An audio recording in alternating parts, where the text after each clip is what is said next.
Call the meeting to order at 2 p.m. Roll call, please. Taub. Here. Woodward. Yeah, here. Fleming. Here. Herman. Oh, is there someone with notice? Bowman. Here.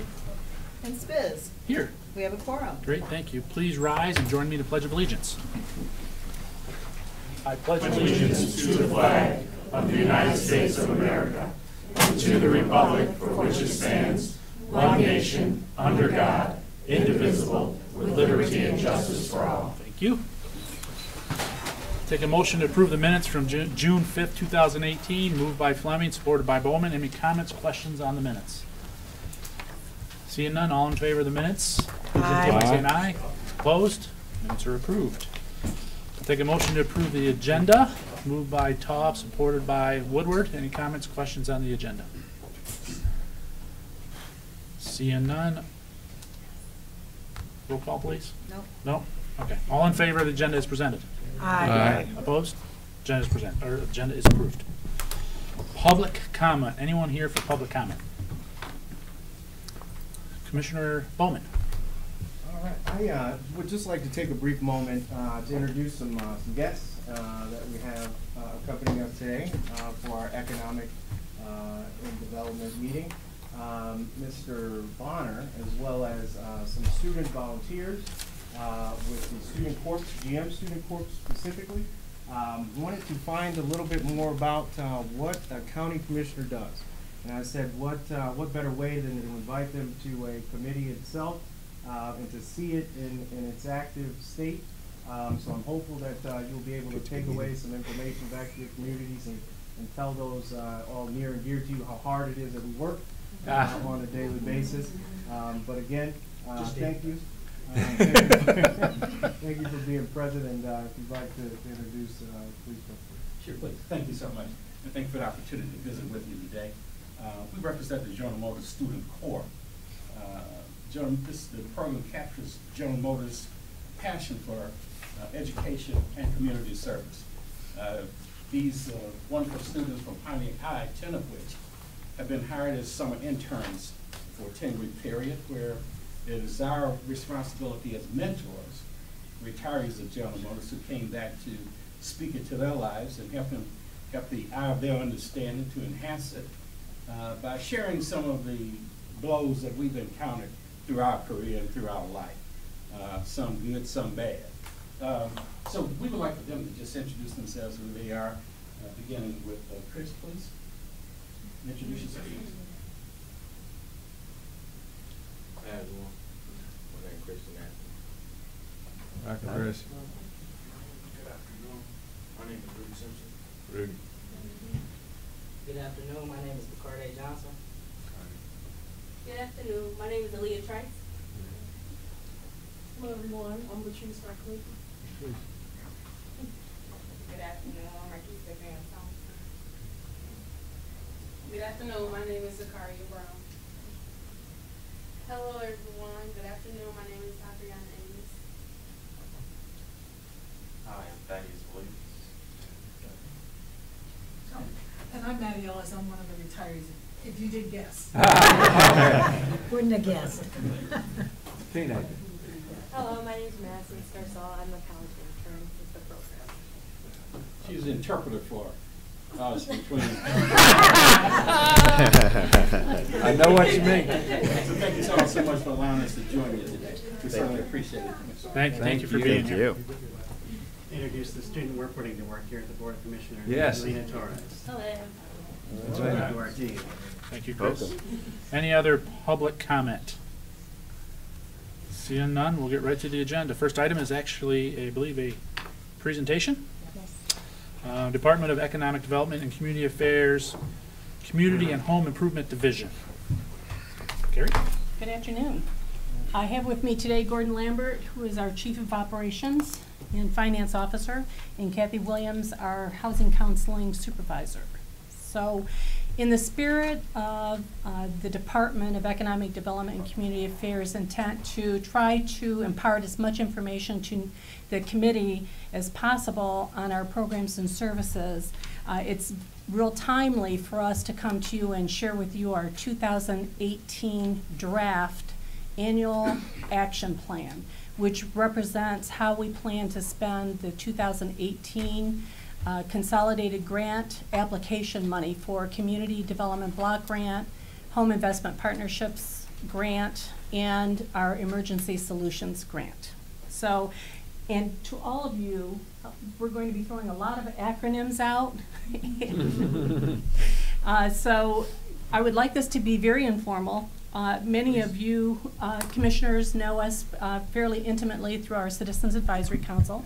So please, anytime you have a question, as we go through the slides, okay? Alrighty. So we've been around as a community and home improvement division since 1975, which is 43 years, and that's a long time. And with every action of Congress regarding our funding for community development and the other grant programs, we hold our breath, and yet we've sustained those 43 years, so that's a great thing. The federal government sees value in community development and housing programs, and hence we get the grant money for that purpose. Our mission is to support strong, sustainable, and inclusive communities through quality, affordable housing, community development, human services, and economic opportunities.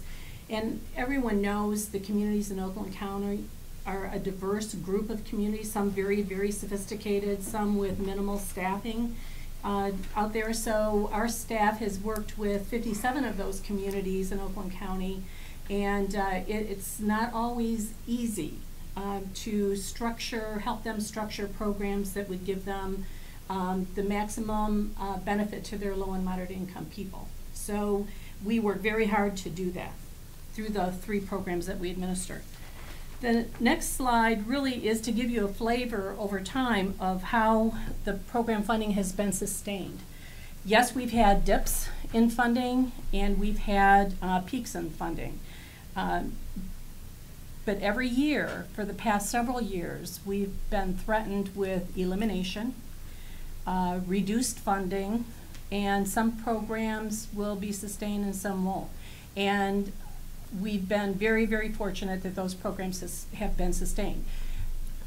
Every year, Congress has delayed approving their fiscal budgets. And because of those delays, it pushes back the time when HUD can release the money to us for our applications. And what that does to us is it really puts a burden on us in terms of being able to spend money timely, because the pushback is there for funding release.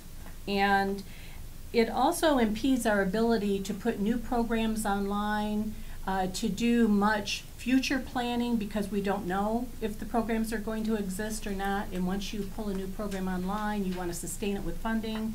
And you know, that's a problem for us. So every year we hold our breath just to keep us going in the programs that we currently operate.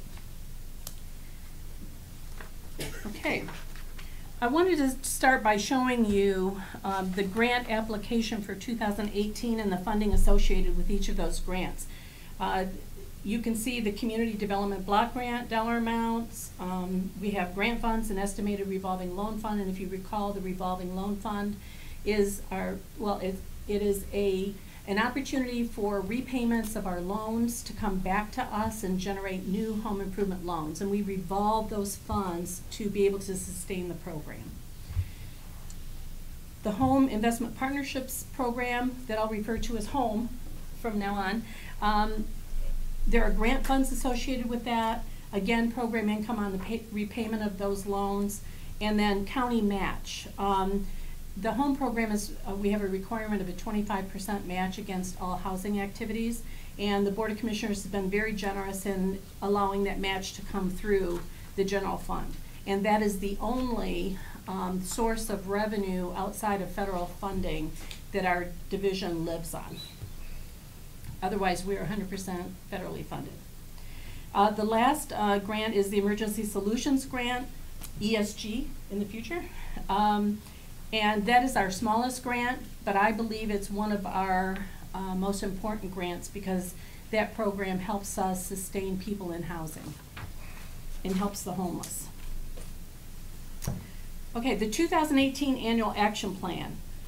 It really describes how we're going to invest the 18 money into each of those programs, and it's available online. It's also available to you electronically to see what we're going to do with the 18 money.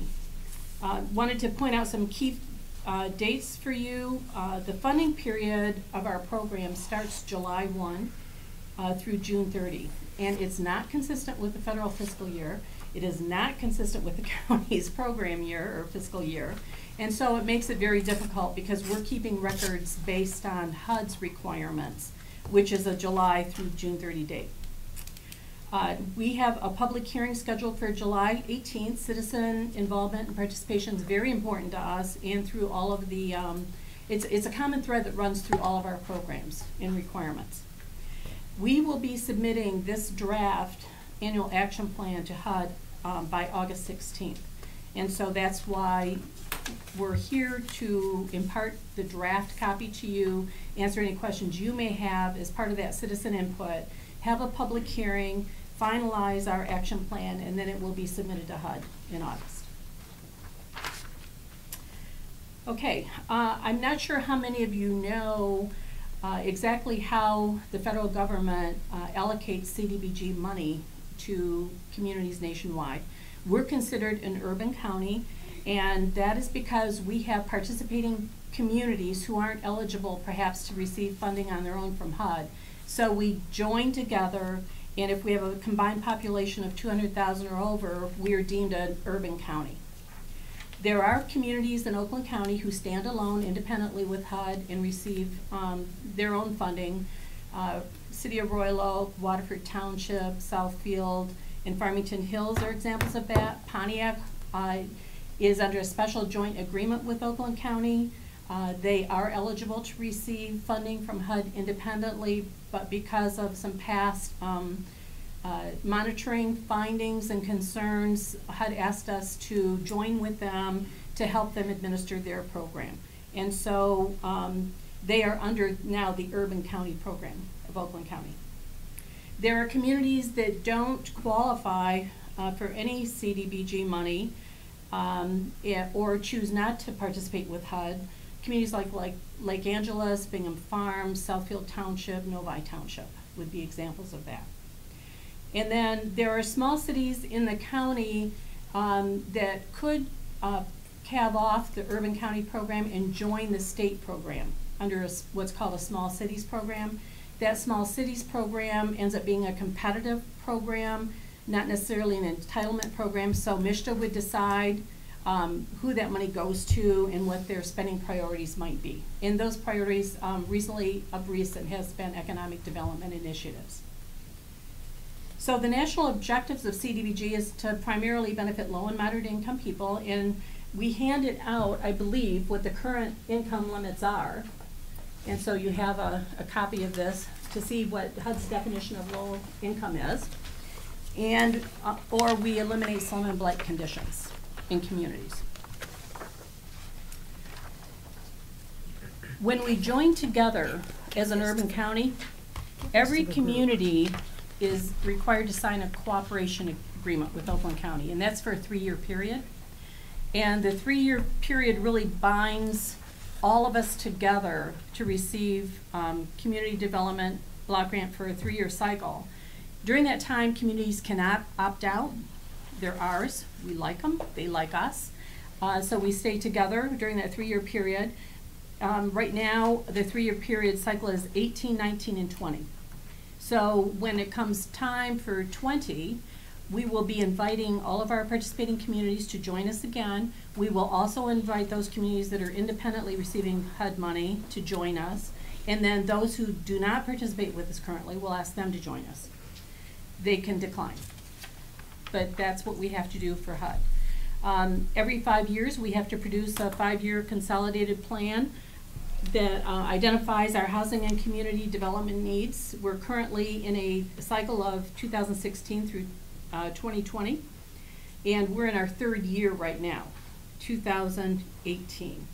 So you're gonna hear a lot of things that we have to do to HUD in order to get the money. So the first is a 3-year cooperation agreement that binds us together. Then we have to produce a 5-year consolidated plan to identify our needs for community development housing. And then within that 5-year plan, we have to produce annual action plans. So in 2016, we came to the Board of Commissioners, presented our 5-year consolidated plan, and part of that plan became our first year of how we were going to spend the 2016 money. So we do that every year. We come to the board with our proposed use of funds, and it becomes our annual action plan.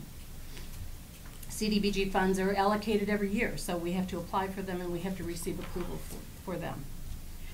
When we do apply for the funding and we receive the community's applications and HUD approves our money and we come to the board for acceptance, we release money to the communities formally and we have them sign what's called an annual subrecipient agreement. And that annual subrecipient agreement really outlines their requirements in terms of certifications that they're bound to us, all the compliance and regulatory requirements that they have to comply with, and conditions of reporting and those types of things. And they have to sign that every year. And it's tied directly to the annual application. So one of the most fun things are learning what eligible activities you can do under CDBG. And we've given you a list of generic categories. And within each of these categories, there may be many activities that would be eligible.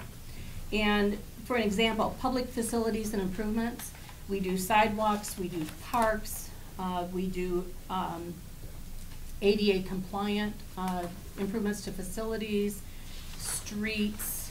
So capital improvements primarily go under that category. Public services, there's a myriad of public services. We're limited to 15% of the total grant for public services. Communities do youth assistance activities, senior transportation programs, Meals on Wheels. They might fund staffing at a senior center. A lot of activities that directly benefit a household, like chore service, yard service. So there are a lot of activities where we're directly benefiting a resident under public services. Housing is a very wide applicable category. As you know, we have the home improvement program. That's a home ownership program. We can fund a rental rehabilitation program. We could fund home ownership assistance for home buyers, down payment assistance. We fund a lot of minor home repair at the community level, emergency services related to housing. One of the things that you can't do with CDBG is newly construct housing, whether it be home ownership or rental, unless you have an organization called a CBDO. And it's a community-based development organization, which we have none active in Oakland County. And it is a neighborhood-based organization that has a master plan for revitalization and development, and is pairing it with economic development and energy conservation.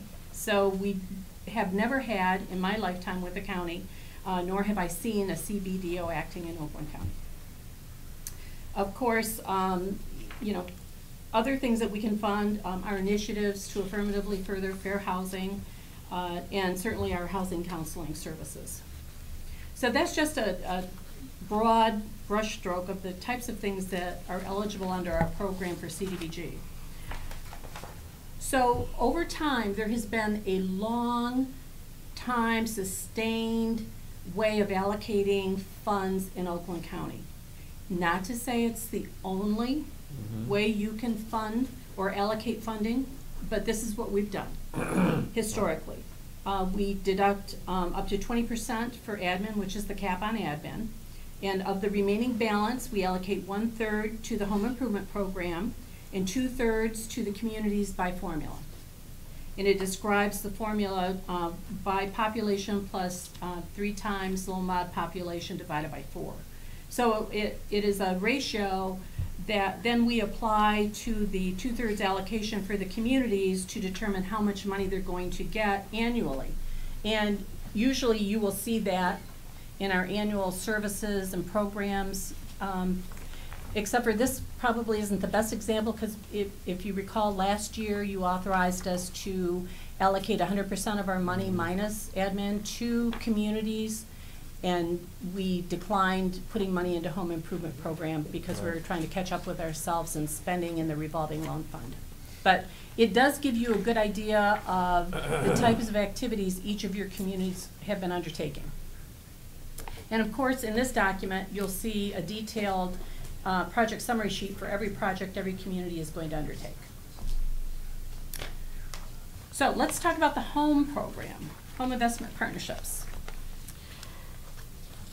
Once upon a time, home was defined as a participating jurisdiction, meaning it was just the urban county primarily. When we discovered that there were some communities that didn't qualify to receive funding from HUD for the home program, we discovered it was going to MSHDA, to the state. And we said, well, there's no guarantee any of that money is coming back to Oakland County to benefit our residents, and it's our residents who are generating the funds on our behalf. So we were able to form a home consortium with our urban county communities, with the addition of the independently operating CDBG communities, again, of Farmington Hills, Royal Oak, Southfield, and Waterford. So we joined a home consortium, redirected the money from the state. HUD gives us all that benefit in the home allocation amount. Oakland County is the lead entity to administer the home program on behalf of all 57 communities. The national objectives for home, primarily home under the Cranston-Gonzalez National Affordable Housing Act, was to focus on producing affordable housing at many levels. And so that's what we do in the home program, is work on housing in some capacity or another.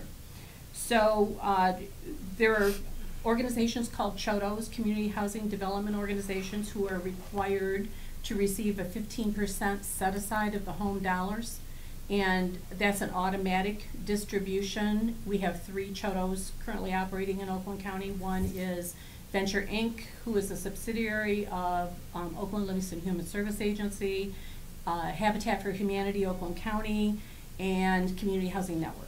Those 3 are CHODOs. So again, there are 3-year cooperation agreements that bind the urban county and 4 other home consortium members, and we have an agreement, a formal document that binds us together for that. And also, they are included, the home program is included in our 5-year consolidated plan, where we identify housing needs that might be addressed under the home program funding. Of course, home funds are also addressed in our annual action plan. So the way we allocate home program money is that we're only allowed 10% off the top for admin. We do that. We have the mandated 25% match for all home funded housing activities provided by Oakland County. And we reserve the 15% for CHODOs. So when you look at the eligible project categories we undertake, or could undertake, it's homeowner rehabilitation, home buyer activities, rental housing, tenant-based rental assistance, and admin. So the allocation methodology is to deduct 10% off the top for admin, the 15% of the grant for CHODO, and then the balance is allocated to administer our home improvement program, so we can sustain 200 houses a year in home improvements or more.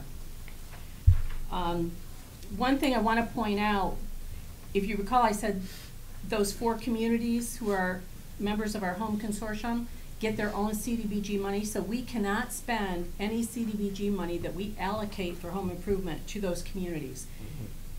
We can in home though, and that's what we do. We do home improvements now in Waterford, Royal Oak, Southfield, and Farmington Hills.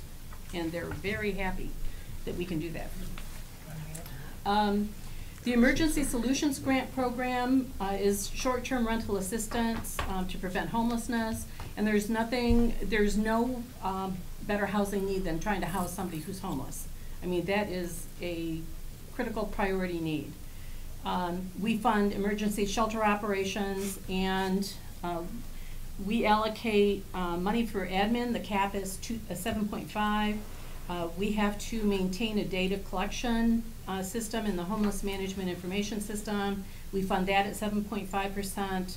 And then we allocate the maximum allowable to shelters for operations and services, and then the balance goes into the homeless prevention and rapid rehousing assistance for tenants. And those services are performed by agencies that we contract with. So I really wanted in this very last slide to really talk about something that I think is the hot topic of the day in the newspapers and everywhere else, and that's affordable housing. Affordable housing program and funding challenges are before all of us. We are going to have to be looking at how we currently fund our programs, and if there are any future needs that we're missing that maybe we should fund anew. Maybe not. Right now, we do homeowner rehab and we do community projects under CDBG. Under the home program, the Chodos do a home buyer program, and then we have homeowner rehab there. But if you look at the whole service area of the housing programs, we can assist homeowners, we can assist home buyers, and we can assist renters. The difficulty is with limited funding that we receive each year. How do we get the biggest bang for our buck? What is the county's priority for affordable housing? Is it what we currently do, or should it be something different? But we have to use HUD tools to help educate us on what those needs are. And those HUD tools are the 5-year consolidated plan, the annual action plans that I've talked about, and what we haven't talked much about is the analysis of impediments to fair housing choice. And Oakland County has to provide a new report to HUD. We believe it will be produced this year in 19 and submitted to HUD in 19 before the application goes into HUD in 19. And of course, we depend on public input critically for our programs. So I would be happy to answer any questions, concerns, issues. Questions, anyone? Commissioners? Commissioner Toth? Yeah, explain the last thing you said about the fair housing. The analysis Please. of impediments to fair housing choice. Or do that in English. What? It is a evaluation and an assessment of barriers that may impede residents from choosing housing that's affordable to them where they would like to live. Okay. Does that make sense? Yes, now it does. Okay, and what that does is it makes us go data mining. We'll have to have a lot of citizen input, a lot of data mining, a lot of HUD data that may be available to us to find out, are we lacking in home ownership? Are we lacking in home buyer programs? Are we lacking in rental programs? But you also mentioned, Yeah. you also mentioned impediment. That Impediments. means preventing somebody somewhere from buying a home in, say, your neighborhood. Right. Okay. So do you have reports like that now, or are you going to have to go look for them? We have, in 2012, when we had to produce that report, HUD at that time said we could do a regional analysis of impediments to fair housing choice. Gordon and I participated with SEMCOG on a task force for producing a regional analysis of impediments to fair housing choice. In 2017, that was updated to reflect only Oakland County. And at that point in time, HUD didn't review our analysis of impediments to fair housing choice. We had to have one on file in our department, And if they wanted to see it, we had to tell them we had it, and if they wanted to see it, they had the opportunity to review it and identify A+, E, C, or D. You know, what was our grade on that? We have not had a problem with that. Our update to the analysis recently has indicated the Fair Housing and Equal Opportunity Center in Detroit has told us they would like to see more statistical data provided regarding housing needs in Oakland County. And so in our 2019 product, we will probably contract that out. So there's no question about having the professional capabilities of getting all of the data that we need to provide. At some point in time, because I sit on the committee, there was some talk about requiring communities, all communities in Oakland County, not just a community, to provide low-cost housing or low rental housing. Is that still part of the mission? There's no, because of local home rule in Oakland County operating, we really don't have control over municipal zoning and ordinances and telling them they have to produce so much housing in a certain area at an affordability level, whether it be ownership, rental, or whatever. So we don't have that legal authority to do that. We encourage communities to have mixed housing opportunities for their residents. Okay. Thank you. Thank you, Mr. Chair. You're welcome. Commissioner Fleming. Yes, thank you, Gary. Sometimes catastrophes happen, emergency situations happen. We had this occur, and Commissioner Bowman and I got involved briefly. Just, I think a year ago, Commissioner Bowman, when there was a fire, and residents at low-income apartments were displaced here in Pontiac. Right. Can you explain what funds are available? And I know I talked with you guys at the time, how you responded to that situation and put those people who had no place to go, what we did and how those funds were utilized, where they came from. Do you remember the circumstance? I think you wanted to defer that. Yes. But thank you so much, because I thought that was a perfect example of when a catastrophe happened, real world things happen, people that have no home, no place to go, what were we prepared to do, and what did we do in Oakland County? I know there was some criticism, but I thought it was handled very well. So if you could explain, and maybe the students could glean something from this. This is what happens when you can't plan for this stuff. It happens, okay? Could you explain the situation? Okay, so basically what happened is an apartment complex that housed low income, most of them were extremely low, make less than $1,000 a month. In Pontiac, a senior apartment complex caught fire, and it displaced approximately, I think, 40 families that had nowhere to go. So what happened is that Oakland County is a member of something called the Alliance for Housing, and it is a consortium of governments and nonprofits and government agencies, veterans, social services. That's primary purpose is to help low and moderate income people, especially around housing. So we mobilized and used just a variety of different funding techniques to put them temporarily in an extended stay type hotel. So those that didn't have family that could take them in immediately was able to have a place to stay temporarily. And then we went through all, Oakland County is an extensive affordable housing list of apartment complexes. We contacted every one of those apartment complexes to see what kind of vacancy they had, if we could move the families into available units that were extremely similar in size and affordability to get them in.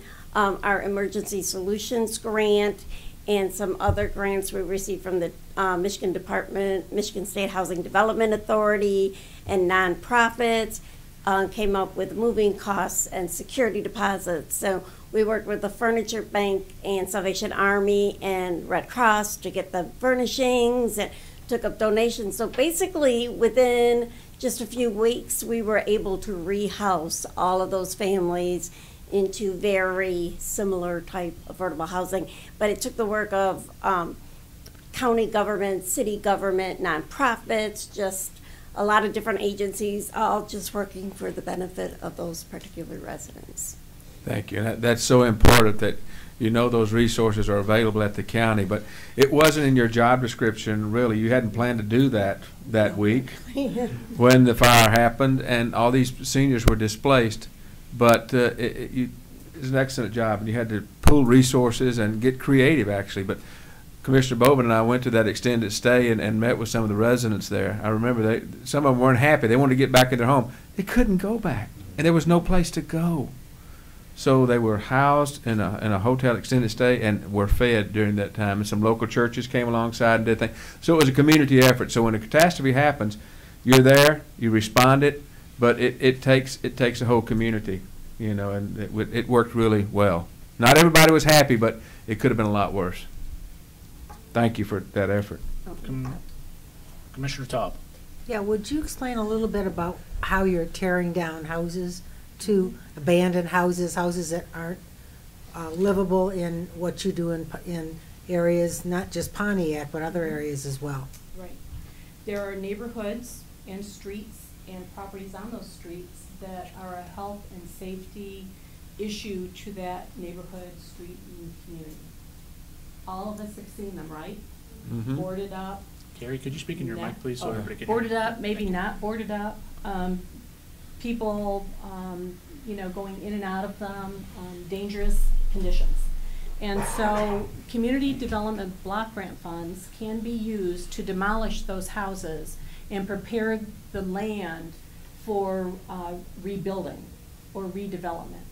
And in the city of Pontiac, we've taken well over 226 houses. Yeah, well over 200 for sure. Houses down just in Pontiac. So if you're seeing a lot of vacant lots in the city of Pontiac, it may have been a CDBG dollar at work tearing that house down. Okay. Thank you. Thank you. Any other questions? Commissioner Woodward. Thank you, Mr. Chair.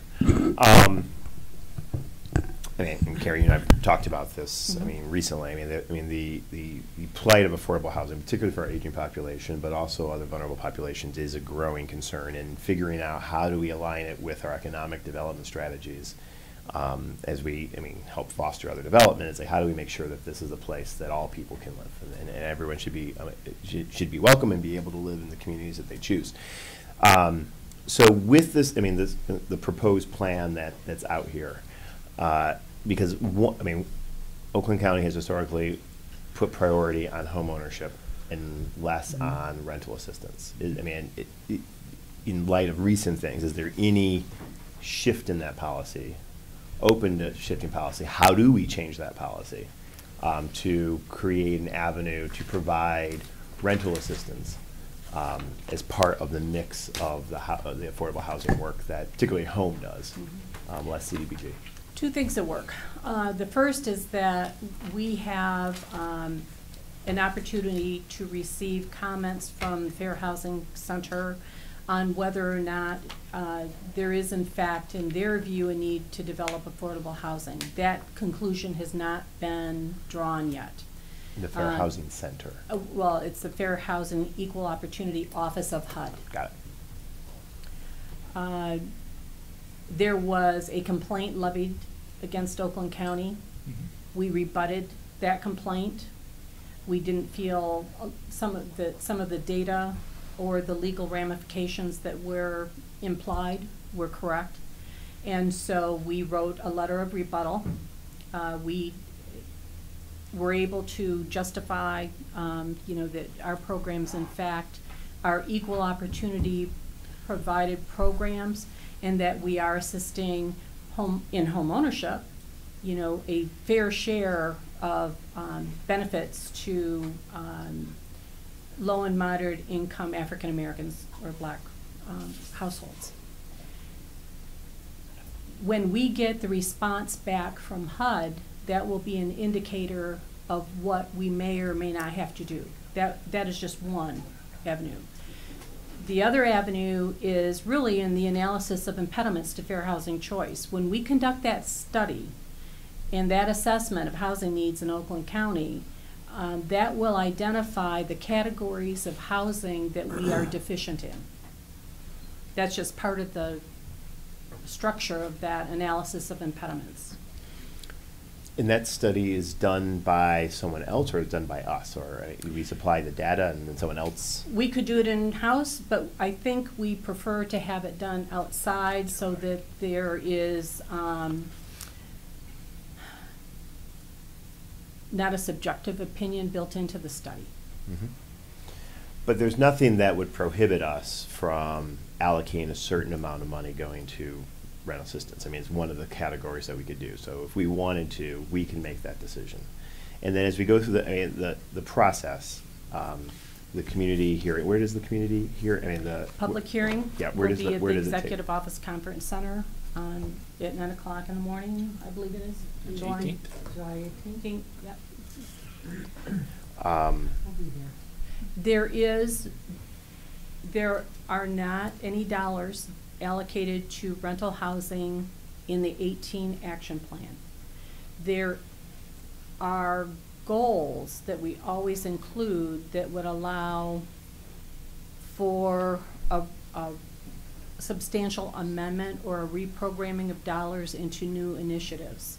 Once they are well thought out, determined, needful, necessary, and that we can comply with all of the regulations associated with designing and implementing a new program. And certainly that would have to come through the Board of Commissioners in terms of not just a concept, but actually a program design that everybody could live with.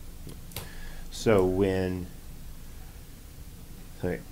public hearing will happen, Mhm. plan will come back with those inputs, maybe modifications based on what we're hearing from our partners that are on the front lines doing this, or individual residents, what have you. And the plan comes back to the board before it's finally submitted. Is that?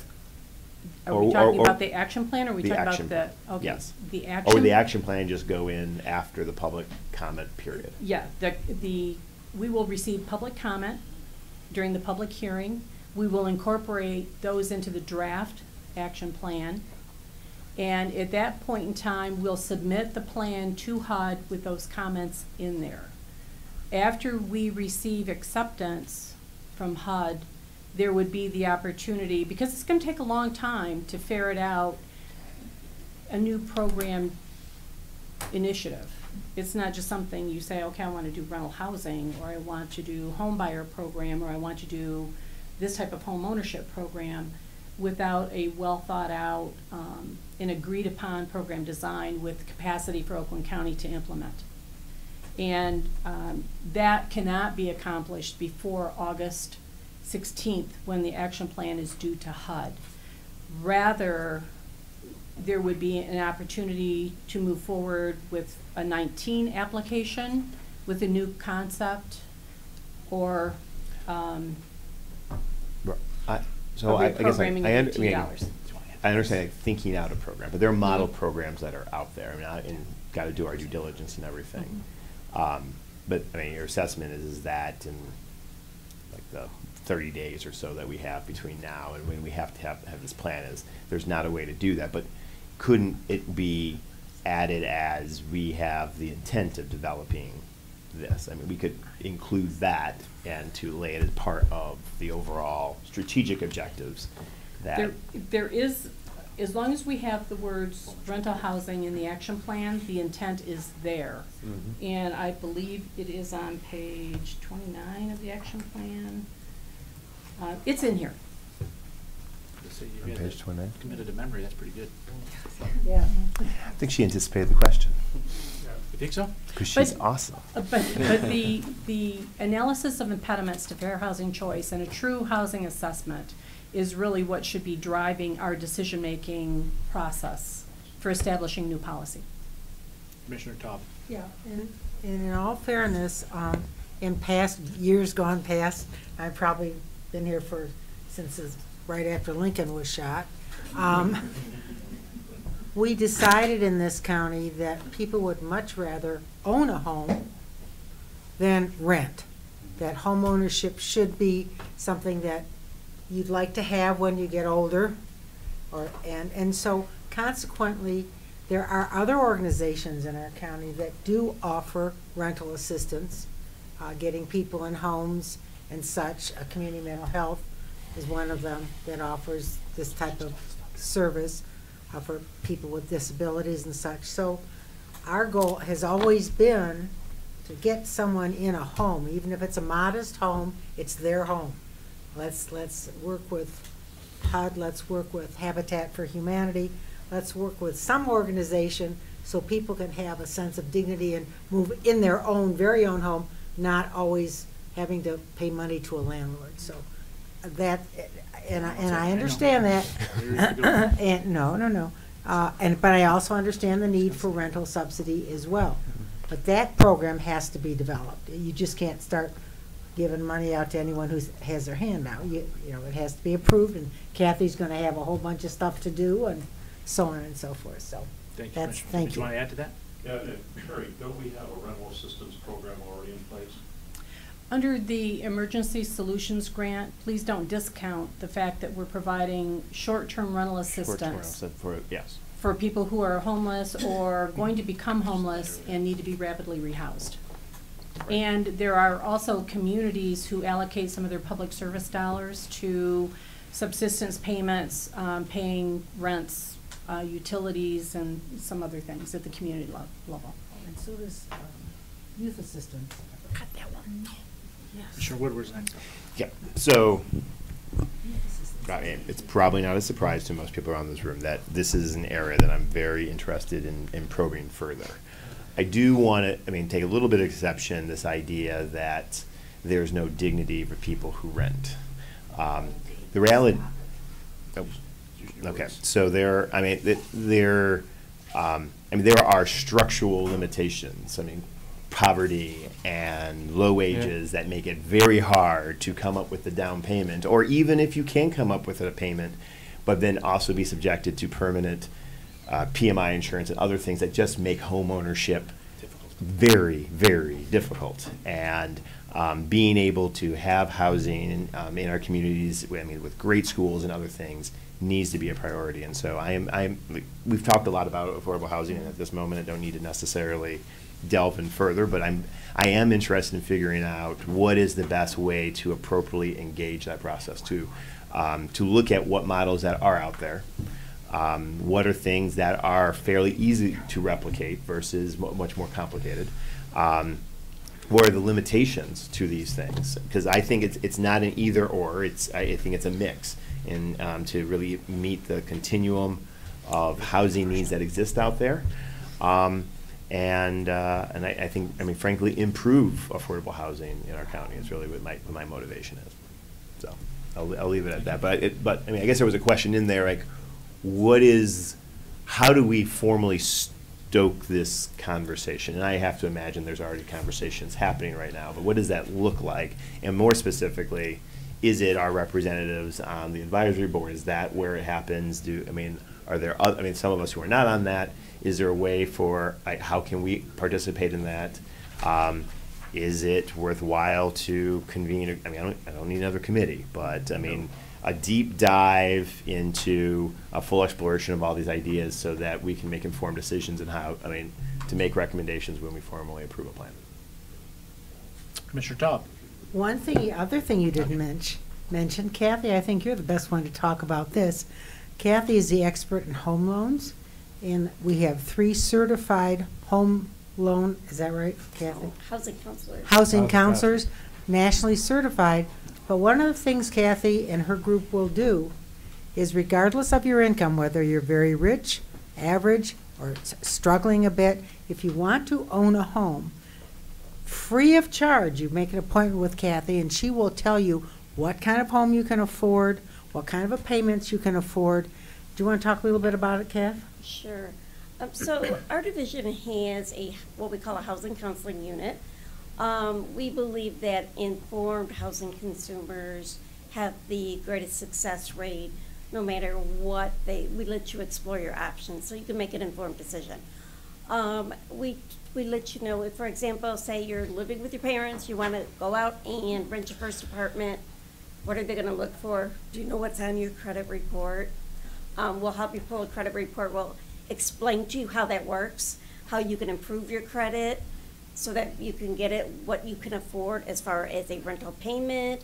We have lists of affordable housing options and places that you can go to possibly find a unit in the area that you wish to rent. There are websites. You guys are a lot more tech savvy, I'm sure, than I am. But there is a website called MichiganAffordableHousing.com where you can put in, I want to live within 10 miles of 48341. I can only afford $400 a month, and I want a dog. And you can, you know, put all the stuff that you want in there, and it can come up with some possibilities for you. If you want to purchase a home, we always recommend you come see us about a year and a half or 2 years before you're ready to purchase a home. And we'll start again with your credit, and you need, you know, credit scores and types of loans, because there's a lot of different types of loans out there. What are your best options? How much do you need for a down payment? What down payment appointments are there? What type of house do you want? What can you afford? What type of income do you have? How long do you have to have maintained that income before you get the loan? How do you keep the house so you don't lose it for foreclosure? So we talk about the ins and outs. So is home ownership right for you? Is tenancy right for you? We do financial management, credit budgeting, foreclosure prevention. If you're over 62, so I'll talk about the retired GM people. I don't know how old you are, but there's also reverse mortgages just for senior citizens who have owned their home for quite a while. So we will also talk about those things. So we do keep lists, a lot of lists of referrals. I had one this morning, believe it or not. It was a homeless single dad. It's very hard for single dads to find a place with their baby in a homeless shelter because they're made for women and children, or they're made for single men, but they're not made for babies and men. And I know of a resource where he could get free diapers. Loved that resource. There's a place you could get free diapers. So I was able to at least hook him up with some diapers. But those are the type of things that we can do because we have lots and lots of resources, not just around housing, but around furniture. And sometimes if you can get help with other things, then it's more easy to afford your housing payment because you could put more of your income toward your housing because you don't have to worry about the other things, daycare and diapers and stuff like that. So.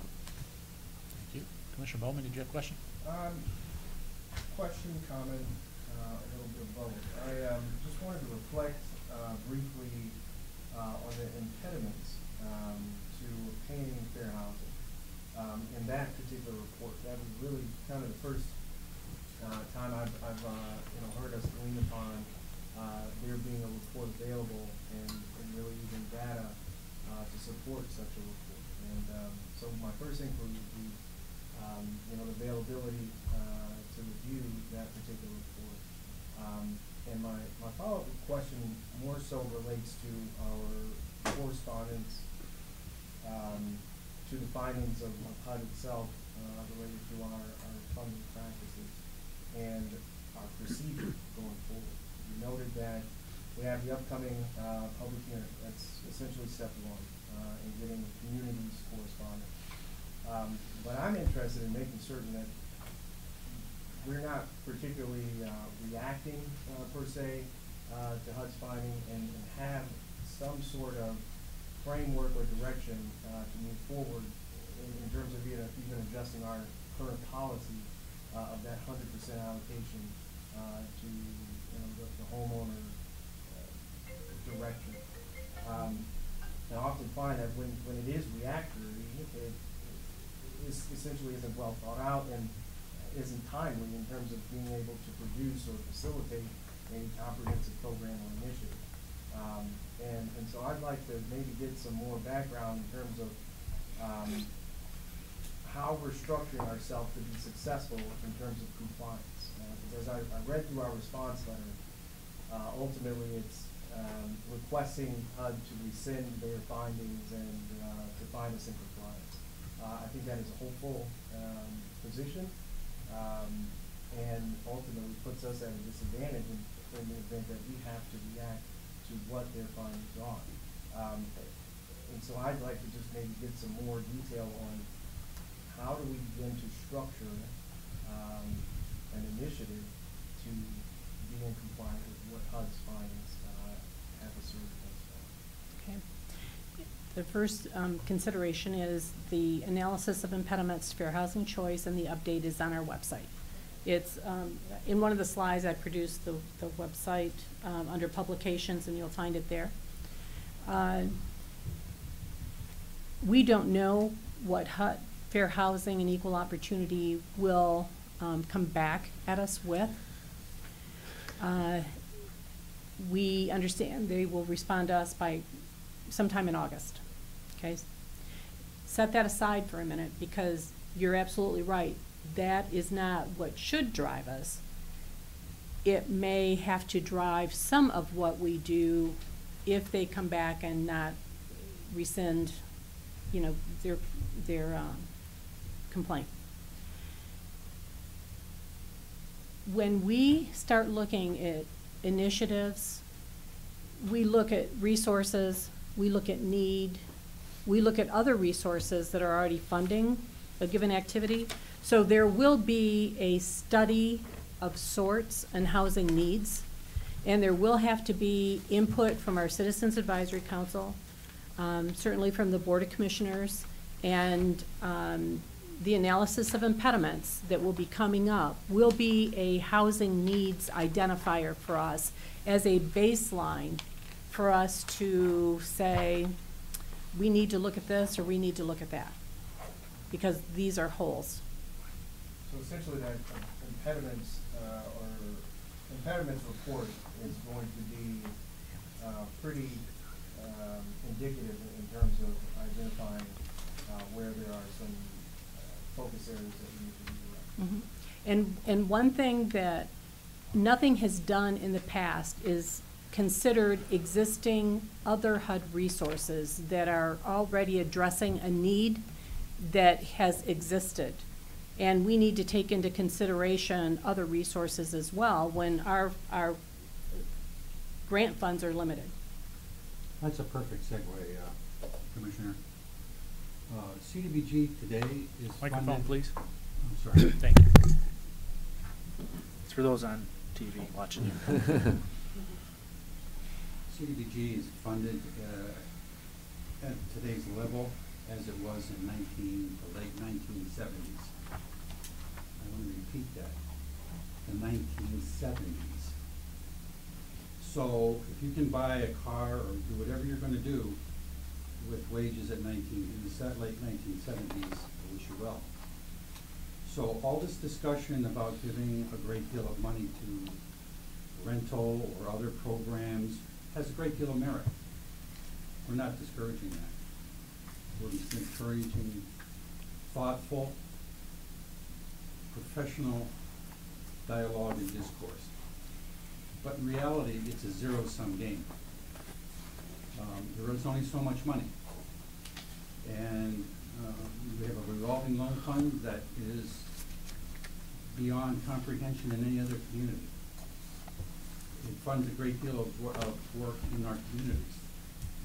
But again, this has all got to be predicated upon what financial resources are available. Wishes are wishes. So there's all kinds of programs that should be funded, and they're not. And as Mrs. Reith has indicated last year, even this year, the administration proposed that there was zero funding for CDBG and zero funding for home. So going with that kind of background, with the continuing lack of resources for home and CDBG and the threats of being completely eliminated, as one who is responsible for the funding and the allocation of the money and so forth, and having to lay staff off, it's not been a enjoyable time. Mr. Bertolini. So Commissioners, real quick too, remember, all of these plans over the last many years have been approved by HUD. Right. So understand, when they come back with these findings, we have to look at them, we'll have to find out what the program states, what we need to do for the community. But every year, we have submitted these plans, and HUD has approved them. So I just want to make sure, understand, is that whether we know we have a problem or not, depends on some of the findings that we're going to get. And then we're going to make a determination, and we'll bring back the plan accordingly. So I go back to Commissioner Woodward, your comments too about what can we think about, what should we be doing. We're going to figure that out, but understand is that we thought we had good plans based on what our community needed, and HUD approved them. So we enacted those plans accordingly. So we're going to do the best we can with the information that gets provided. Thank you, Phil. Yep. Commissioner Fleming. Yeah, before we wrapped up, and Gordon, I was afraid you weren't going to say anything, and I wanted to talk for you, but this man in the middle here that's been quiet all day, his job is to squeeze blood out of a turnip, okay? He accounts for every dollar that we get. And there's so many restrictions from the government. When you get money from the government, it just said, okay, take this money and spend it. They have formulas. They have restrictions. His job is to make sure that we stay in formula. The problem he has, he gets the money one day and they want it all spent the next. Can't do it. But these people are really doing the best job they possibly can. Can things be done better with rental and so forth? Yes, but bottom line is there's only so much money. We're working with 1970 funding levels, and I'm surprised you have any hair left. But thank you for doing the best job you can, Gordon, to squeeze blood out of a turnip, because I know that's what you're doing. I sit on the Citizens Advisory Council with Commissioner Bowman and Commissioner Taub here, and we sit and look at what they're doing, look at the numbers, and I'm telling you, it's amazing what they do. So thank you. Thank you. Any other questions?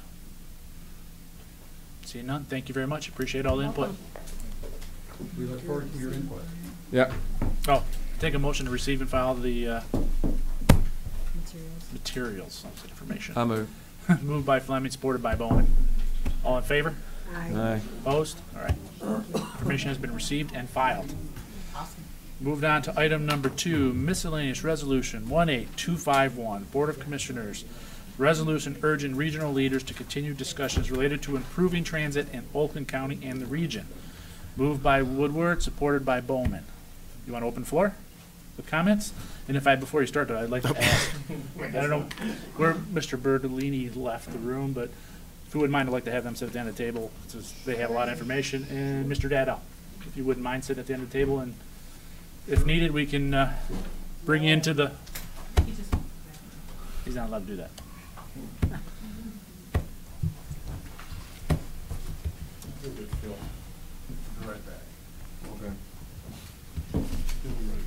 Do we want to wait? Let's give him 1 minute. Okay. Give him 1 minute. That was a good report response too to that HUD thing, letter that the attorneys put out. That was a good response. Yeah, you and Bob. See that? Together again. It's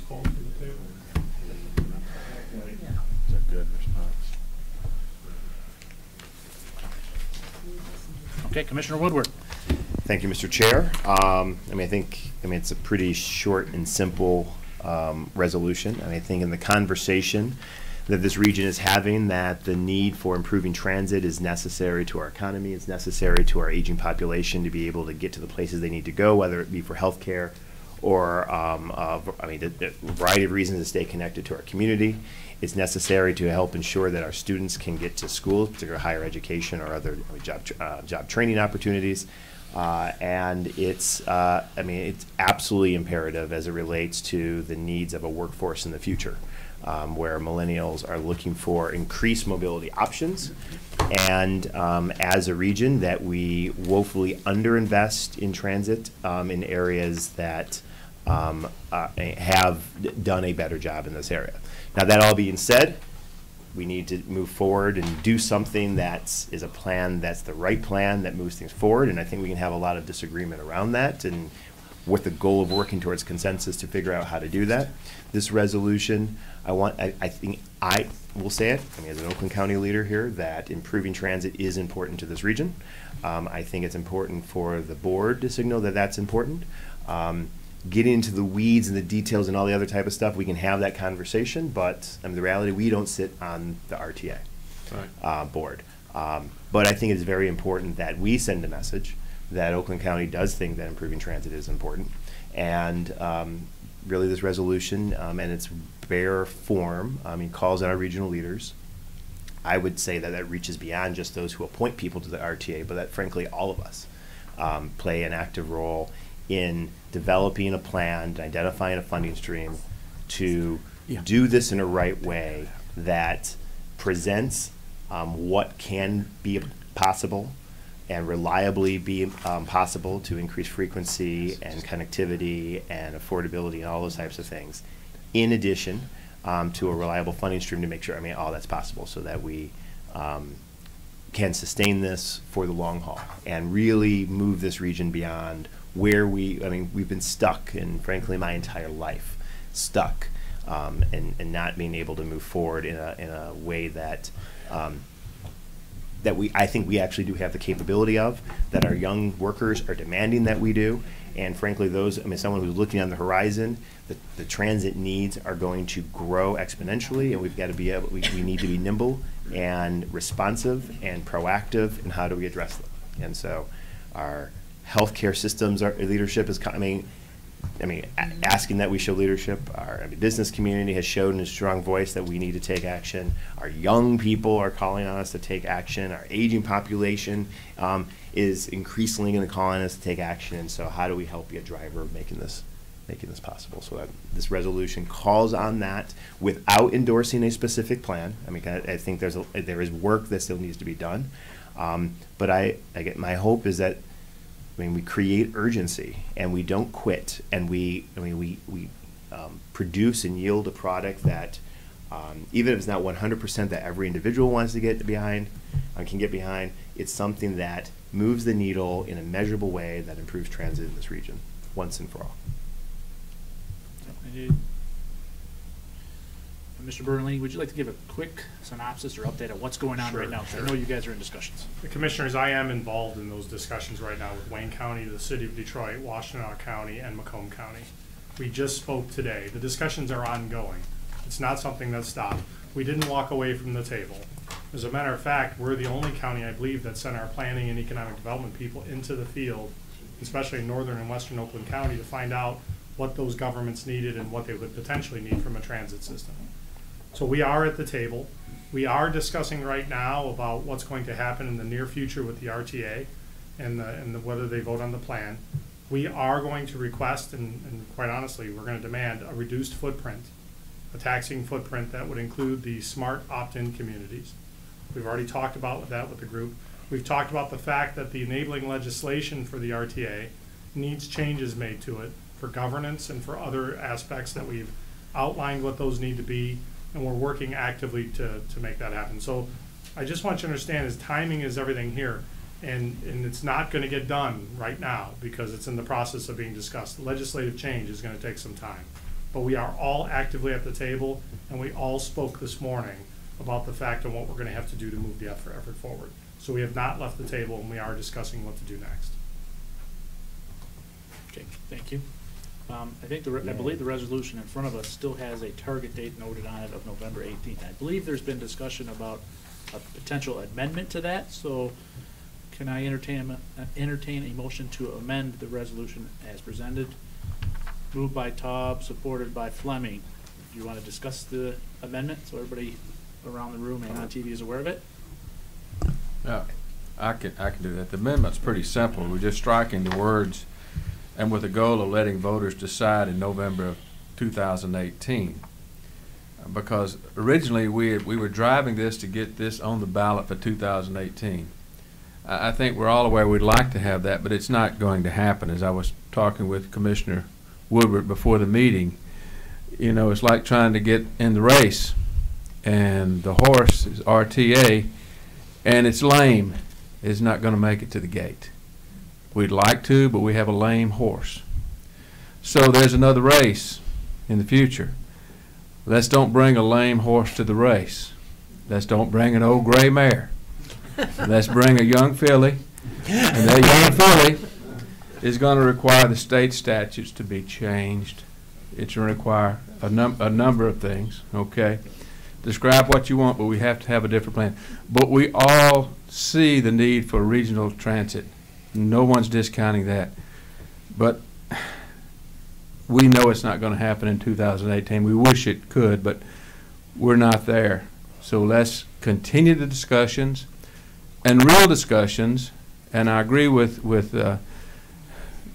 Patterson, our chief executive in Oakland County, that we need to take in consideration the footprint. We need to be able to reduce the footprint. That's a statute change. But anyway, let's work seriously. Let's stay at the table. Don't leave. And the only change here in this is to remove the wording from the proposed resolution to say, and with the goal of letting voters decide in November 2018. So I move it with that amendment. Been moved and supported. Commissioner Woodward, comments on the Yeah, amendment? and I guess, it's with, a heavy heart that I will support this amendment. Having been around the block a few times, deadlines create urgency, and urgency produces action. And there are a lot of things that, frankly, that we have done as a county. Some that way was like, a full boorish, exercise to get reforms in place that were necessary because they were impeding deadlines that force the action. And as though, I think the only way to get to, a vote this year, which I was very, supportive of and hopeful of. Do I believe that legislative statutory changes can happen between now and the deadline, which is the middle of August? The answer is yes. The question, there's the political will and the energy and commitment to get it done, and I don't know. I like to hope it is, but I don't know. And I'm realizing the clock is ticking. We've got we're closing in 30 days in which some action would have to happen to be able to get something. And I think there is a considerable amount of work. What I do know, and I want to applaud the chairman for allowing the RTA to present a plan and be engaged, that there are more voices engaged in this process, and I think it's healthier. I think as a board, it's healthier. I think as it relates to the design of any plan or funding unit, it's healthier. And I hope that we continue and maintain that level of engagement and hold ourselves accountable to drive towards getting a resolution to be able to ultimately engage voters on this decision that's necessary. And that language in there, which was it was written with a goal of if we don't hit that, we don't hit that. But we're taking that out. But I think the merits and the intent behind all of this is still the same. This is important. We've got to be serious. I think it comes with an expectation that all of our regional leaders, and like I said, I think it's beyond those who are the direct appointees of the members of the RTA. It's all of us. It's our local community leaders that have a vested stake in what this can be and what this looks like. I asked people to, through the entire process, to be willing to suspend preconceived notions and to be open to hearing what maybe people we disagree with think about, with the goal of getting to a resolution. We have to be willing to get to yes. We have to. Our region will, I fundamentally believe that our region strength will depend on the decisions that we make in the near future tackling this issue. And I have to believe, and I'm going to say it, for my children and their children, that this region can come together to do something that it will be good and it will be great. And it might not be 100% if I was completely in charge, but the millions of people in this region, we do a disservice by not producing a result and an outcome that measurably and dramatically improves transit for people at all different stages of life, different economic groups. We want to make sure that our communities remain and stay connected.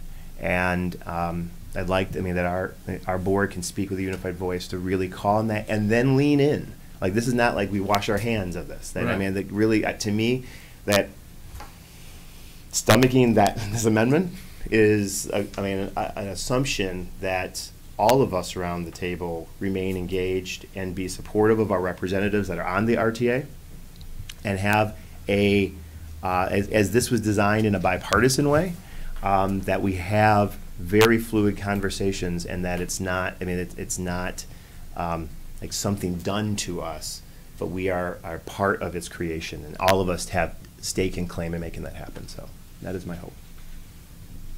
Any other comments on the amendment?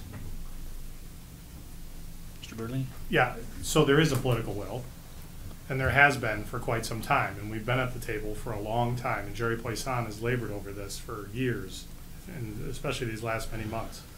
We had to make sure that whatever we come out with is fair to all the taxpayers of Oakland County, but it also has value. There's something about when there's no direct value to people and then to tax them for it, that we have a concern with that. So that's why we've held firm to the reduced footprint. The people that have, the communities that have opted into SMART, they want this transit. Okay, let's let them vote on it. So that's where we've held our ground. We've had that position since January of this year. We are now back at the table, we have been, but we are now even at more earnest, back at the table saying we need to talk about this more to see if there is a path forward. We are doing that. And again, we had that conversation today. So to assure Commissioner Woodward, this is not something that's just going to fall off the table tomorrow. There are many discussions underway. There are many more discussions to have. And our county executive is very firm on the fact that we have to protect all the taxpayers of the county and make sure the plan is as fair as it can be for everybody that is served. So that's what we're attempting to do with this process right now. Thank you, Phil. Any other questions or comments on the amendment? Roll call on the amendment, please.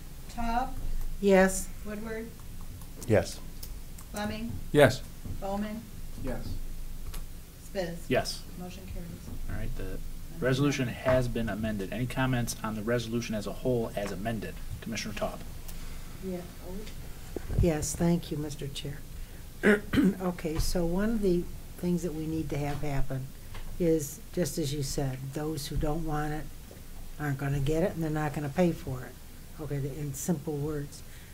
There's a legislative change that you wanted, that we thought we wanted, and is that part of it as well?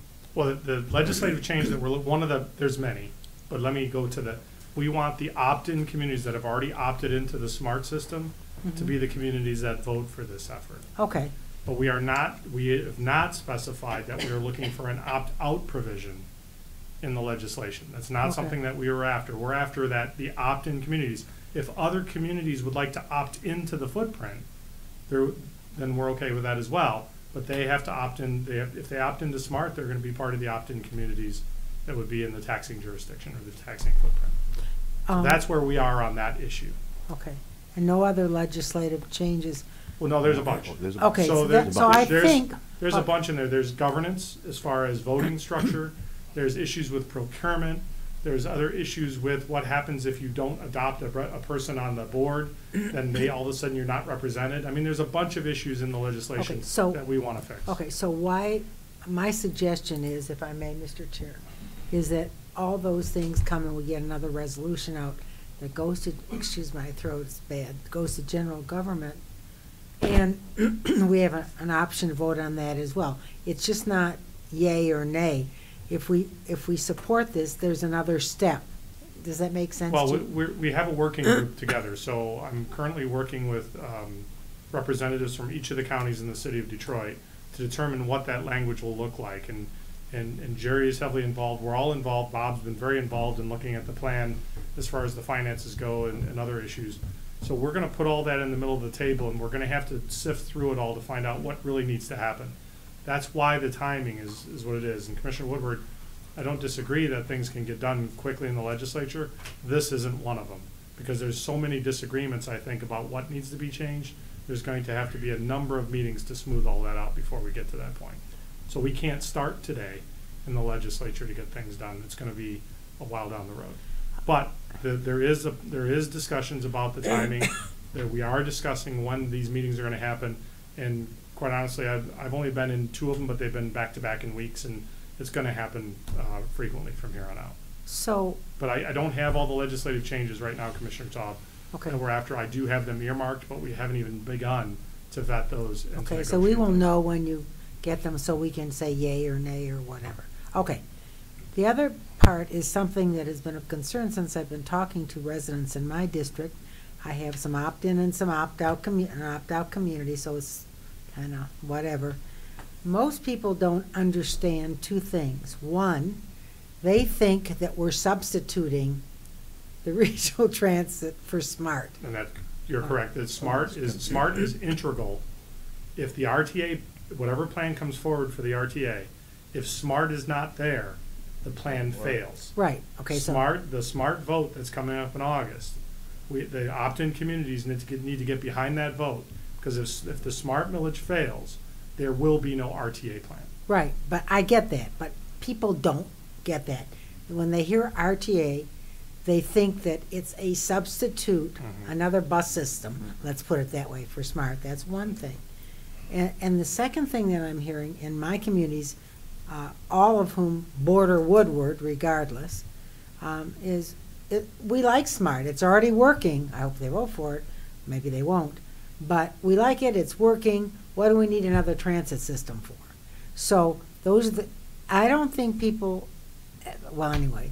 We believe there's significant confusion out there. Right. Between the RTA and SMART. And I know that County Executive Patterson and County Executive Hackle got together to talk about that in a press conference, about the fact that we should not confuse these two issues. But we are talking about moving forward with some version of some sort of plan for the RTA. The SMART vote happens this August. If for some reason that vote were not to pass, and I find it hard to believe it wouldn't pass in Oakland, but you never know. But Macomb, there's some opposition that has just been formed to go against the SMART millage, saying SMART is not SMART, which doesn't make any sense. So same guy who voted as public education. Our goal is to try to make sure that the SMART millage passes in August, and then we're going to fashion and try to work together on a plan to move the other issues forward. So that's why those discussions have not stopped. But we do believe that the people out there, that everybody's watching this, the SMART millage, if SMART doesn't pass, there will be no RTA. And the other thing people are asking me, which is kind of, why don't we just go ahead and work with SMART and be done with it? I mean, with DDOT, and be done with it. Well, you have SMART, you have DDOT, you also have the Ann Arbor Area Transit Authority, AATA, I believe it's called. AATA. A lot of A's. But wait a minute, they aren't part of our. Well, Washtenaw is part of the footprint for the RTA. So you mean we're going to have to support buses in Washtenaw? Not necessarily. So the AATA is a separate bus system for the Ann Arbor area. Right. For Washtenaw. Then you have DDOT, which services Detroit. Then you have SMART that services Macomb, Oakland, and Western Wayne, parts of Western Wayne. So the goal will be, how will those be coordinated? We don't know yet, and that's why these discussions are ongoing. But people should not confuse RTA with SMART. The SMART millage is paramount to any success for regional transportation moving forward. Okay, and the last thing that people are really angry about is a train from Ann Arbor to the airport. You cannot imagine. Well, it's actually from Ann Arbor to Detroit. The one from Ann Arbor to the airport, or any trains to the airport, are part of a pending. I don't know if they're actually in the plan or not. That. But there is a train that is proposed between Ann Arbor and Detroit. Well, by the way, that's part of the RTA Connect Southeast Michigan plan. Whatever comes out of this, we don't know until those discussions take place. I can only tell you that the train that used to go for at least 40 or 50 years between Pontiac and Detroit couldn't make any money on it, so it no longer exists. There was a train station in Birmingham. It's called Big Rock now. Okay, so so I don't know. Yeah, I totally understand, and we've talked about the finances of the plan. We talked about some of the original Connect Southeast Michigan numbers where they talked about, for instance, the city of Detroit would get 559% of its money back. Washtenaw would get roughly 140% of its money. Wayne would get about 140%. 86%. And we would get 86% for Oakland, 86% for Macomb. These are all reasons why we're digging into these numbers. Yeah. We even have a call tomorrow. Dave Heber and I have a call with the folks at the RTA to talk about their property tax projections and some of the numbers that they've used, because we're trying to get the numbers right so we don't underestimate our contribution and at the same time underestimate the amount we would get back under any plan going forward. So as of right now, the Connect Southeast Michigan plan, which is the 4 major, all counties in their entirety in the city of Detroit, we are not supporting that plan going forward. We are looking to work with the people at the table to come up with a new plan that would then be potentially put in front of the voters at a future date. yes, I mean, just in line of this conversation, I think it's shrinking the district. I mean, I know it's in the conversation, and I guess what I'm asking, but part of the conversation, I mean, to be open to making certain that our education hubs, our economic hubs, commerce hubs, job hubs are connected within this plan. And I think, I mean, that has to weigh in consideration of all these other things. And we've got political boundaries, particularly in my southeast corner, that the political boundaries are drawn in a way that people configured in some cases, but people didn't want certain people at certain times or whatever in their community. We've got to look also beyond a specific political boundary of where one community meets up. We have to look at the economic impact, population, transportation needs, and all those other types of things, senior needs, what have you. And I guess I'm just hoping, my request is, there's an intentional effort, particularly on our part, to consider those things in this negotiation process. This is a negotiation process, and I genuinely am very happy to see. Your expressing commitment to not. I mean, we're not moving this off the table. This is we're committed for the long haul to figure out how to get to something that hopefully can get before voters that results in better transit for everybody. So that's more of a comment in there, because I think we talk about places that have it and people who don't have it. We are a county that voted pretty evenly. Yes, I mean, narrowly lost, but pretty evenly, I mean, across the county. And there, I mean, we talk about this conversation of like direct benefit versus my contribution. And Shelley Taub and I, we talk regularly. I pay for courts that I don't use, or certainly hope never to use, and my own courts.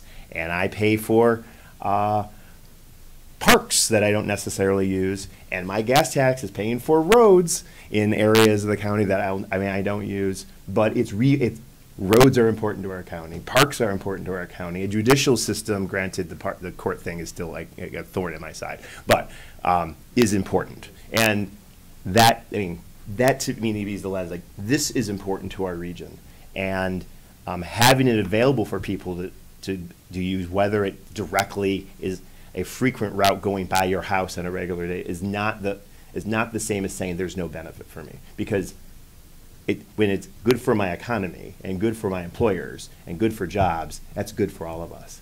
And I think that, I mean, it's been frustrating, this conversation, because it's like, well, I'm and therefore I shouldn't, because that same argument means that after a certain stage that I should stop paying for the schools that educate kids, and that's a flawed argument. Well, since my kids are in their 20s. See, exactly, and so I get it. I mean, because ultimately voters have to make a decision on this. But there are plenty of people in Oakland County that voted for the DIA that will never go to the DIA. Right. And there's plenty of people who voted to raise taxes to support the zoo that will never go to the zoo. And I've had conversation with people like, listen, I actually like being in an area where I have these things. And that there are people in my community that, I mean, vote for a library and never will use the library. But these are assets that are important to a community. And I think that we got to be part of that. I just wanted to say, so the direct benefit, like if I don't directly benefit, therefore no. But hold on, two things. One, if you look at the vote that took place, it wasn't as even as everybody thought. If you look at the vote totals, it was much heavier pro in the southeast part of the county, in the opt-in communities, than it was up in the rural north and west. Sure. And it failed quite heavily up there. But there was also a lot of expressed support there when you aggregate the numbers. But understand is that it wasn't like it was just a little bit. Sure. I'm not suggesting North Oakland County like narrowly defeated. And the second thing is the RTA has been working with the local communities about the job centers, and you talked about making sure those are taken into account. We are not arguing with the RTA and the routes that they have designed in Oakland County, as many of those routes only encompass in the opt-in smart communities anyway.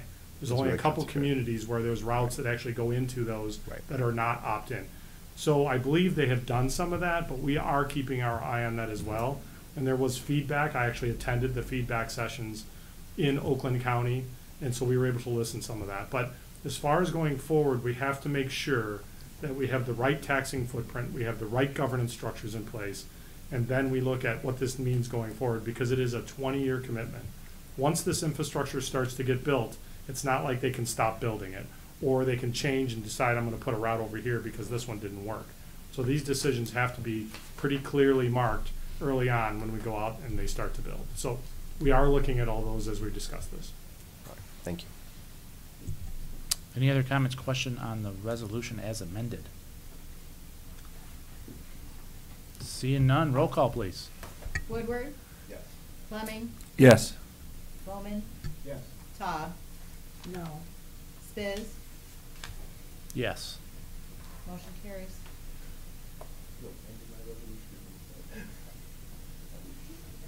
I'm still not, Okay. I'm still not happy with this. Thank you. Thank you both. Thank you, gentlemen. You know what? I'm gonna move to change my vote. Well, if you change yours, I'm changing mine. I vote no, I'm gonna vote yes. That takes it off. Well, then for procedural purposes, I want to vote no, so it goes on the general agenda. It should. Yeah. I mean, we can pull it if you want. I mean. Mr. Chairman, it's up to you. Just leave it. Just leave Okay. Mr. Data. Mr. Spiz, we received a letter on Monday night pertaining to one piece of the document that is in your report today, the 30-pager, if you will, of material, including my rebuttal to some of their answers, which I won't go into. I'll let my typed version speak for itself. But they have now come back in two big items. Even though they indicated I was wrong before, 3 days afterwards, they came back and increased the property tax revenue by $1.6 billion. Wow. Just for the CPI component alone, from 5.4 billion to 7 billion. The unfortunate piece here is some of the elected officials and folks who are out speaking in favor of the millage and so forth continue to use the $5.4 billion number, even though the consultants have changed it to $7 billion in their June 7th draft of the report. The letter I'll hand to you today covers the second piece, which is the factor pertaining to the growth in tax, if you will, that they had set at 0.37% for Oakland County. For 20 years. The reason why I wanted to at least I'll hand them off for you, Bob. The reason why I wanted to at least chat about this a little bit is this letter has flaws in it. Continues to have flaws. The first flaw in this letter is the same flaw they did in 2016, the same flaw they did in developing the plan for 2018, is they didn't assemble the assessors and they didn't assemble the finance people to get together from the 4 counties to have a chat and agree upon the numbers. Why? I wasn't involved, they didn't ask, and we didn't say no. The long and short is they did the same thing with this particular item. The RTA consultants hired a consultant that now has issued a report that has flaws in it. Continued problems, if you will, is the first one is they should have pulled together a group. The second one, they don't understand that the Headley rollback excludes new construction. Oh, I don't believe you. Oh, yeah. So they're assuming that as you put in new construction, you roll it back for Headley. Not my issue. So that's one particular problem that you have with this issue. Second issue here is they, even as one of the assumption is, they want to pull out economic cycles when they use this factor in growth for taxable value. What they did was, on page 3, is they went back to 1978 through 2018, which had the second largest economic cycle in the history of the nation, called the Great Recession, where our taxable values went negative.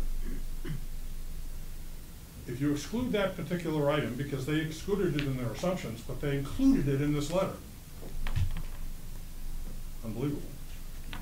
The actual percentage increases for the average, excluding the Great Recession, is 5.1% growth in Oakland County for both new construction. You don't have to write it down, Dave, it's in my memo.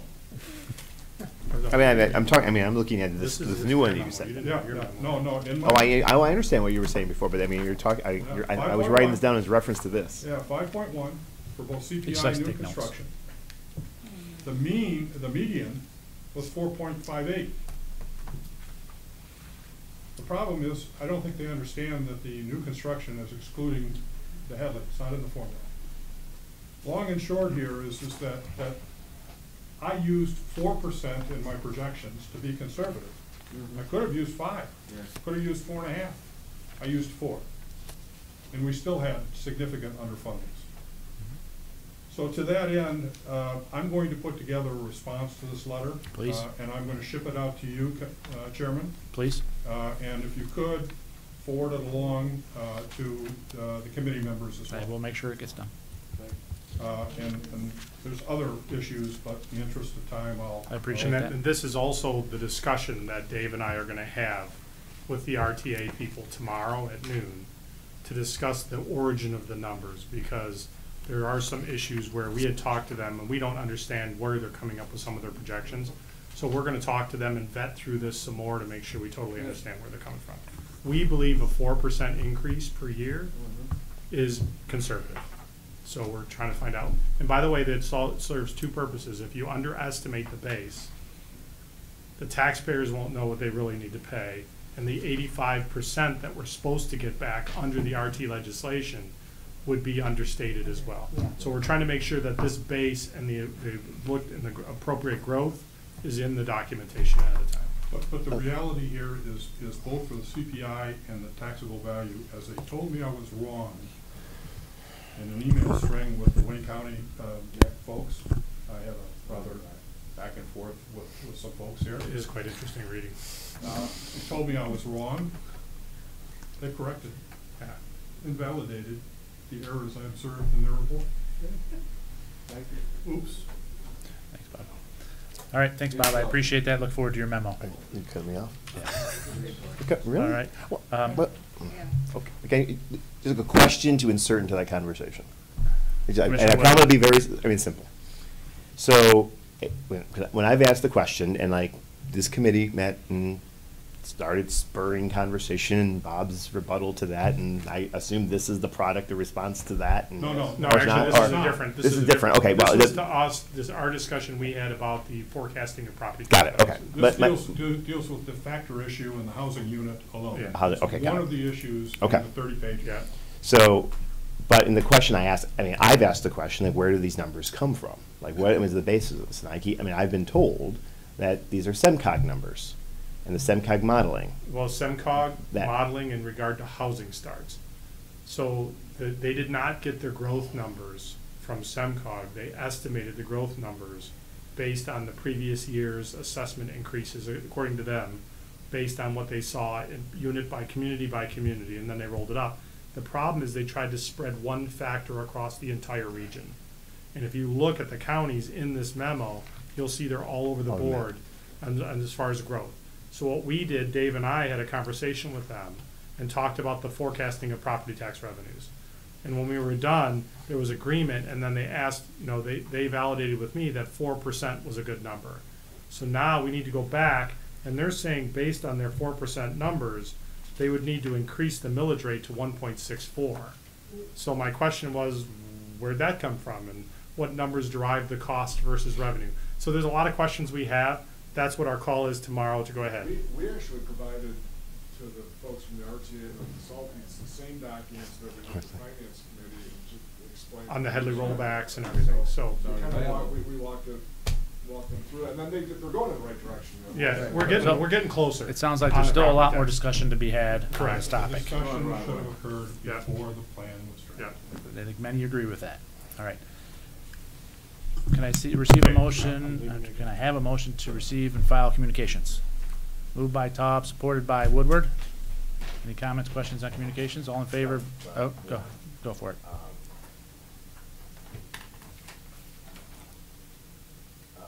The last one. letter? The Dave? letter. Yep. I guess we just received the file. Yeah, it's just receive and file. All right. So all in favor of receive and file communications indicate by saying aye. Aye. Opposed? Communications have been received and filed. Since we don't have any other business on the agenda, I don't think we can talk about other business, but Irene is raising her hand. I just wanted to let you guys know that you'll be receiving a quarterly report. I think Chris Ward forwarded For this what? to you, a quarterly report from our department. Oh, yeah. Just to keep you updated on what's going on, things that we've done. You'll be receiving this quarterly. If you have any questions, let us know. Everybody got one today. Perfect, thank you. With that, I will call us adjourned at 3:40.